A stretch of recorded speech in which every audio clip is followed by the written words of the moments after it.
All right, y'all. This part two, man. This part two to the John Gotti story, man. You came here to Unique Mecca Audio to get these stories. I'm going to give it to you. This is part two to the John Gotti story. So don't say I didn't tell you. Let's go. Let's get the ride going. All right.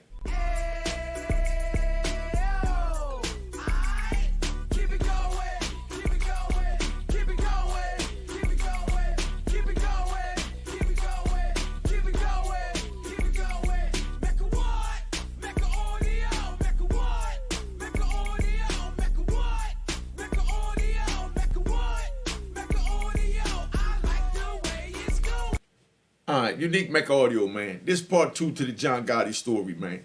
Just so you understand, we giving to you raw and uncut over here, man. This ain't to disrespect nobody. And I'm going to keep this one short to the point because y'all said I was dragging it out too long. Some people didn't like the way I ride. So I'm going to go on and cut it short, and y'all let me know in the comments if you want it short or long. However you want it, I'm going to give it to you. All right, I gave you the recap. You know, yesterday, John Gotti wanted to put a ticket in. The game was getting ready to start, so he yelled down a tier. And, over a dude that was already put his ticket in. So dude said, hold up, wait your turn. He's like, man, I'm John Gotti. I do what I want to do. You know that New York arrogance, So dude said, man, I'm not trying to hear that. So DC brother heard him talking, because it was the Philly brother that ran the ticket, So DC brother heard him talking. And he got involved and said, yo, hold up, wait your turn. And John Gotti called him out his name, called him a monkey. Next thing you know what I mean? The next day, to speed it up, the next day, dude comes out, they open the cells up. When they open the cell up, John Gotti standing, he with all the Mexican Mafia. All the Mexican Mafia holding them down, So now they come out the joint and, DC wasn't trying to see that. They don't care if their numbers is outnumbered or what. And everybody will tell you that about DC. They going to go. Because like I always say, as long as you fight, you won, So, dude wound up, wait until he got away from the little circle a little bit with the Mexican Mafia, and he snuffed them, bang, bang, and they start to fight and everything jumps off. Now, when they jump off, the Mexican Mafia done got involved. This thing done got so crazy that even the ABs got involved. The ABs and Mexican Mafia, they teamed up, but it wasn't no ABs on the tier, So being there was no ABs on the tier, it was just the Mexican Mafia in DC, but it was more Mexican Mafia than DC. But, dude got it in with John Gotti. They fought, and John Gotti told him, He said, yo, we going to fight, every day. You know what I mean? We ain't going to get away with that. You know what I'm saying? And, they fought, but dude beat him to a pulp, and John Gotti stood up, shook his hand as a man, and said, man, you got that. You gave me an ass whooping. You understand what I'm saying? That's what it is. I might ad-lib a little bit here and there, but, just enjoy the story and stop nitpicking. This is all facts. Like I said, I could bring brothers up here that was actually in the joint, and I'm going to bring somebody up that was in the riot to tell you about a couple of riots in the federal penitentiary. So if y'all want to know about the riots in the federal penitentiary, put the emoji up and let me know in the comments, and I'm going to bring my man up here. I got my man from D.C., Big Red. Official gangster out of D.C., so you know what it is. I'm going to introduce y'all the characters that you never dreamed of. I'm going to introduce you to Big Red, DC's finest, older dude. He was always in his like 50, 60, but always rumble with the 20-year-olds whenever they got into something because he hold the car down. Now, back to John Gotti. Got to ride just a little bit, so relax. Gunshots. Gunshots. Gunshots for the ride. All right, let's go. So they sitting there and they get it on with him. Then the police lock them down. Then when they open the doors back up, Now they come out, it's only 4 DC dudes on the tier, but it's more Mexican Mafia. So they went to rumbling. They went to rumbling against the Mexican Mafia. So I ain't talking about with no hands. I'm talking about they pushing knives. They carrying on. So that's why I tell you youngins, if you ain't trying to go to prison, if you ain't trying to be a part of this life, get out the street, don't even play no games, because any little thing you do could wind you up there, and you got to deal with stuff like this. So now they in there rumbling, and, I'm going to keep it 100, and DC will keep it 100. They lost that one. They lost that one, but that was just the beginning. They lost that one. It was only 4 DC dudes there, 3 of them took it pretty bad. The 4th one, the main one that, went toe-to-toe with Gotti was a big dude, I ain't going to say no names, but, he buff and he put his work in. He got a hell of a story, too. I'm going to talk to a couple of my good brothers, the representatives from DC, see if I could even tell some more of his stories. Because like I said, I don't violate no codes in no form or fashion, not even on YouTube. So I check with the brothers before I do anything. But then now, so dude big got size, so he fared pretty well in the little ride in the unit. You know what I mean? And then the other three, they didn't do so well, but they took an L. You know what I mean? Big shout out to taking an L. Big shout out to taking the L. Big shout out to taking the L. You know what I mean? Now, just so you understand, we all take an L. I told y'all, like I said, about me getting busted in the head. I mean, all that. I got to tell you, I got the scar on the face, too. You know what I mean? I got to tell y'all about all that. Because like I said, ain't no shame in my game, man. We all take an L. That's what war is about. We got war wounds. You know what I mean? Just like I got war stories. Just sit back and enjoy the stories. You know what I mean? So now, it got so big that being that D.C. went up against the Mexican Mafia, that joint spilled all the way over into every federal prison where now, wherever DC saw, like the Mexican Mafia, Serranos or whoever, it was on. You understand what I'm saying? It was on. I'm talking about knife fight. I ain't talking about no fist fight like you on the block giving no fair one. No, it was on. So what the administration did is they wound up putting the separatists with DC and all the Mexican Mafia and all that, because even some of the Texas family got involved. You understand what I'm saying? Holding John Gotti down. Because, no disrespect, but it's like in the prison, you got the Spanish people, the Mexicans and all that. They roll with the Mexicans roll with the white guys, basically. You know what I mean? The Mexicans roll with the white guys, and the white guys roll with the Mexicans, which is crazy. It's like everybody roll with each other against the blacks. And the only good thing is that, DC put their whole prison system into the federal system, so their numbers were strong and the men from the street is strong.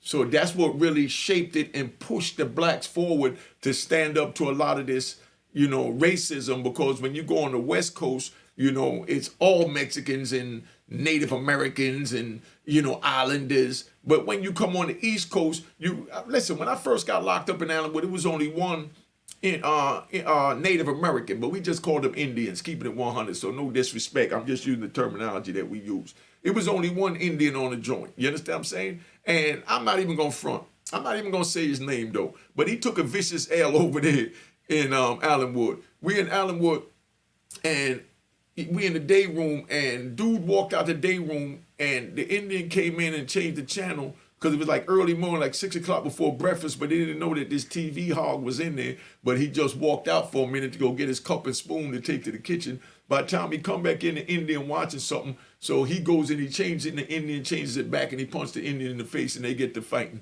Now, as they fighting, it's crazy because the Indian never threw a punch. I don't know what it was. He never even threw a punch, but he kept walking into the punch. The black dude just busy punching them all in his face. Matter of fact, dude from Ohio, boom, boom, boom, boom, boom. I mean, he turning it on him. You know what I mean? And it was crazy. But that was only one Indian out there. Then when I wound up in Lum Park a year later, they literally had about 200-300 Indians.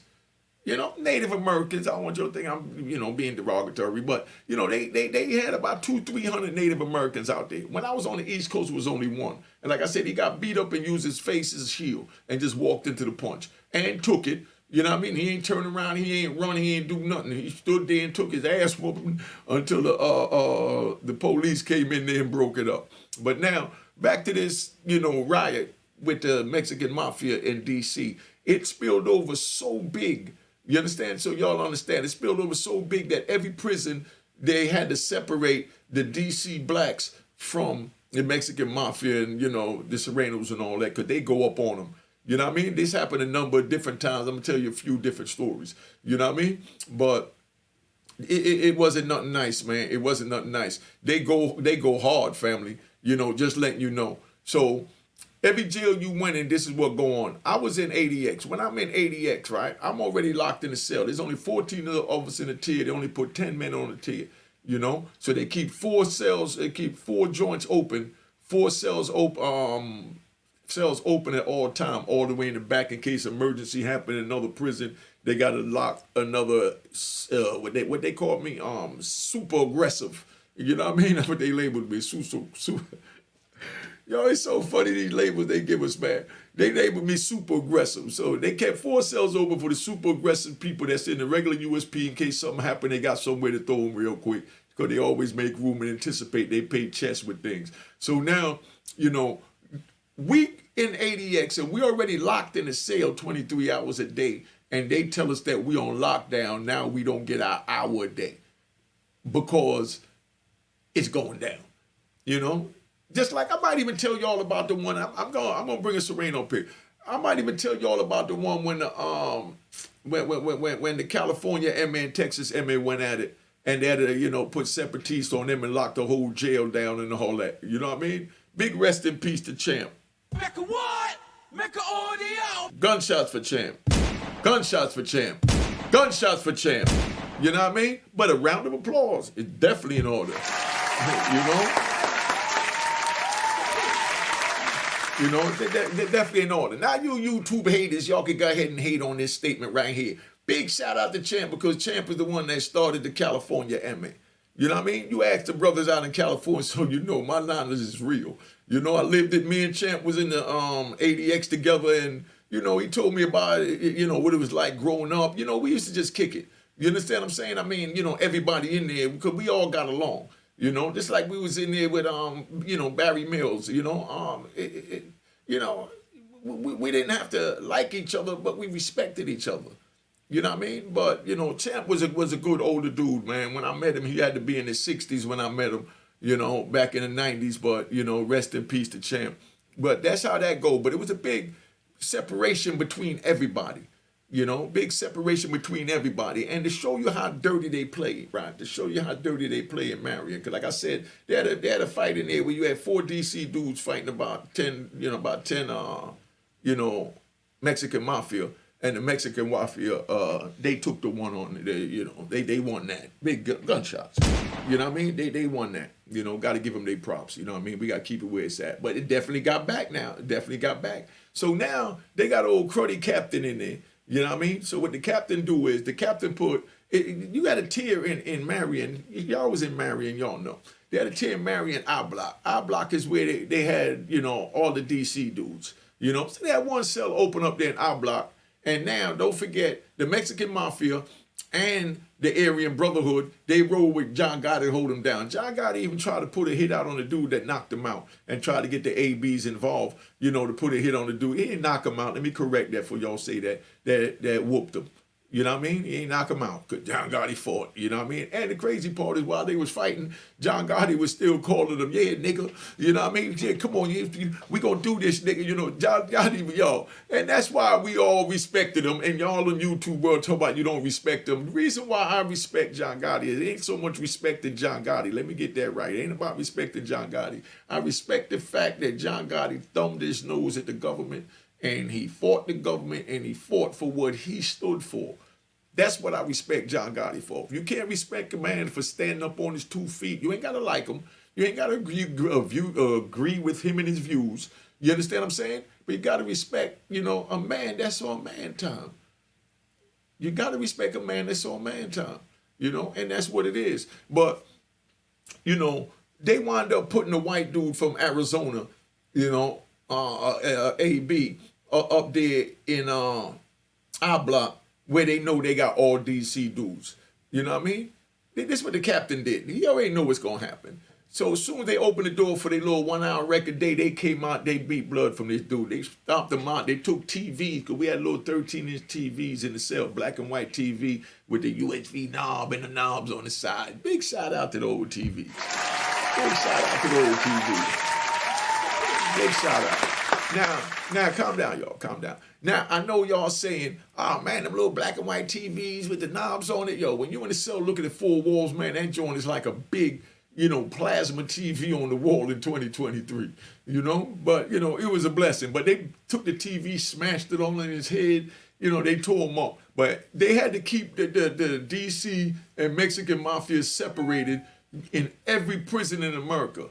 You know, so that's why everybody respect DC, because wherever they go, they didn't put DC separation from, you know, the GDs. You know, they get separated from everybody because if anybody crossed their path or violate them, they put their work in. I got to give the props where it's due. And anybody that was in the prison system would tell you, DC blacks go hard. Dude want to fake and talk that, yeah, I'm from New York. You understand what I'm saying? I'm keeping it 100. You understand? They went hard. But don't forget, let me show y'all now. We had our men, you know, of honor that went hard. Make sure you cop my man Lou Sims' book, man. You know, his interview in Felon magazine. You could pick it up at Legends Lounge over there on 7th Avenue, or you could go to the Queen of Harlem shop. You know what I mean? And cop that. But, you know, this is one of our legends that went hard, that stood on man time. Every state got a man that stands on man time. Let's get that straight. It ain't like, you know, all the men, only men from D.C., only men from New York. And no, they had Chicago, you know, men, you know. A big shout out to Shorty Dirt, you know what I mean? Shorty Dope, you know, out there. You already know Lil Dirt people. You know, he was official, you know what I mean? Official, you know. But like I said, you know, we had Booby from the Booby Boys in Miami. Yeah, I mean, come on, son. We had everybody, you know. Like I said, we got my man Biz from Philly. You understand? We got everybody, man. But, you know, listen, don't go to prison, man. That's all I'm going to tell you. It ain't worth it, man. Don't even go to prison. You know, I've been up here 15 minutes already trying to keep this short because they say they don't want me rambling, so it got me out my zone. But I want y'all to see what it looked like to give it to you short. That's right to the point what happened. They put a separation on everybody. You understand? With DC and thing, that went on for about 2 years where they couldn't even be on the same compound, meaning in the same prison yard together behind that. Cop the book and roll in Harlem. Hit the like button, hit the subscribe, and don't forget the Cash App is on the screen. Like Pretty Gangster said, $10 ain't gonna hurt nobody. Let's just keep it 100. Now I'm gonna give you my little outro so you understand what this is. Check out the pictures and see how I party, man. All right. Cheers, cheers, toast the crime, toast the crime, the crime, the crime, the crime.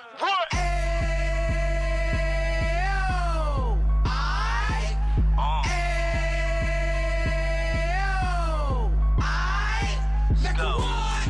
Mecca audio. Mecca what? Mecca audio. Mecca what? Mecca audio. Mecca what? Mecca audio. Fresh out the can of 26, he back on the strip, getting back in the mix. What he mentions a gift. You stand up 10 toes down, and I suggest you pay attention to this. Real. Take a little gully posse and put it in Harlem. He cut from the bottom, came up from the bottom. Drop the book, you should go and get it. The Instagram page and the YouTube, you could go and visit.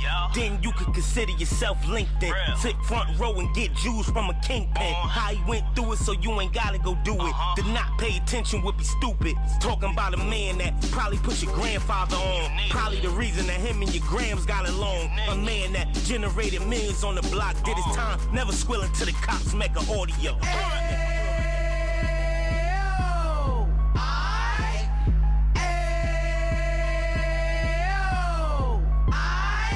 Mecca what? Mecca audio. Mecca what? Mecca audio. Mecca what? Mecca audio. Mecca what? Mecca audio. And we gon' do it like. We gon' do it like.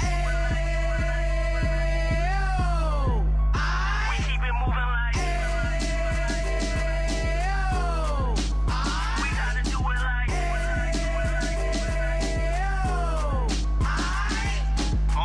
Get it live like 2 G's in the 90s. Drop top beamer so shiny. I let shorty go, she was whining. Treat her like my past, she behind me. Spend a couple bands on the Dapper Dan. You be back again, getting green like a Packers fan. No cap, it's a roaring uptown. Baby horn uptown, Dominican bust downs. Now we on the positive, we got a lot to give. Now he trying to stop the kids from being inoperative. So take heed, homie, lend an ear. He started in uptown, he gon' finish dead. But now it ain't about selling drugs, buying cars. It's about buying property to make the community ours. So we can give back to the youth them. Cause they the truth them. And bless up to all the road men.